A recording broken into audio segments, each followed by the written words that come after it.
This is Long Island, New York, home to some of the world's wealthiest suburbs, including the Hamptons, the playground to the super rich. But far beneath this ground is a chemical contamination plume created by decades of industrial waste dumped by an aerospace giant. Well, has that contamination plume seeped into the drinking water? Has it created a deadly so-called cancer cluster right here?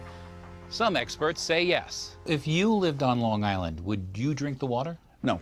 You're telling me that the water here is hazardous to our health. Correct. I'm here with Dr. Jesse Stoff, expert in environmental contaminants. Dr. Stoff, tell me a little bit about your background. I'm a clinical immunologist, and as such, I treat people with very severe diseases, advanced autoimmune diseases, cancers, immune deficiencies, and the like. What's going on Long Island? The problems with water on Long Island go back decades. It goes back literally to the 40s and 50s when they were spraying DDT all over the place, and the pesticides are leaching into the aquifer. And then in the 50s we have the aerospace industry that was in the Bethpage area, dumping all sorts of volatile organic hydrocarbons into the aquifer. These things are all very toxic and known to be highly carcinogenic. All right, so the aquifer is contaminated. Why don't they just fix it? Well, there's only one aquifer for all of Long Island, and it's very difficult to fix. Because as these chemicals leach deeper and deeper through the soil and percolate into the aquifer, it spreads laterally through the aquifer, so there's no one point where they could actually strain the water and clean it up easily. Number two, we have a secondary problem. The water still goes through a very old infrastructure in a lot of places, such as New York City and in New Jersey, and it sits overnight in pipes that have lead solder joints, and it picks these heavy metals back up into the water. So when you turn on the tap first thing in the morning, you're getting a cup full of very toxic stuff. You have arsenic, mercury, cadmium, lead, zinc, certain forms of chromium, all of which are very toxic.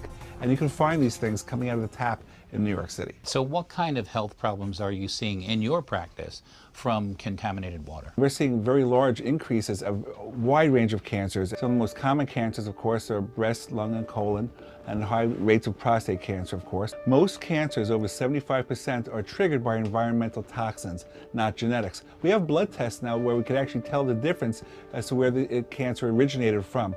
So when we're dealing with somebody with an environmentally triggered cancer, which is most of my patients, it's very, very important to clean up their personal environment. How big a problem is this in America right now? It's a huge problem. And we find that there are toxins that are across the United States in virtually every water supply. And that's a big problem in the schools in New Jersey when they found over 12 times the national limit of lead in the school system's water supply. This is a national problem. This isn't local. Talk about Fallon, Nevada, where they had a huge cancer cluster of leukemia because of toxic chemicals that were dumped at the local Air Force base. Of course, Flint, Michigan has made it to the cover of Time magazine and everything else. But it's a problem all over the United States. It's all a problem all over the world. This is a huge problem. Well, what about those people that say, well, you know what, I boil it, before I use it, so it's fine. Okay, well, when you boil water, you actually concentrate some of these toxins. And the reason for that is that whatever toxins are in the water, as you boil off the water becomes more concentrated. You're boiling some of it away. And the temperature of boiling water is not going to take lead, arsenic, cadmium, mercury out with it. It's a heavy metal. It's not going anywhere. So it could actually make the problem worse. So what do you think the solution is to this problem? We have to have our own filtering system to help to protect us.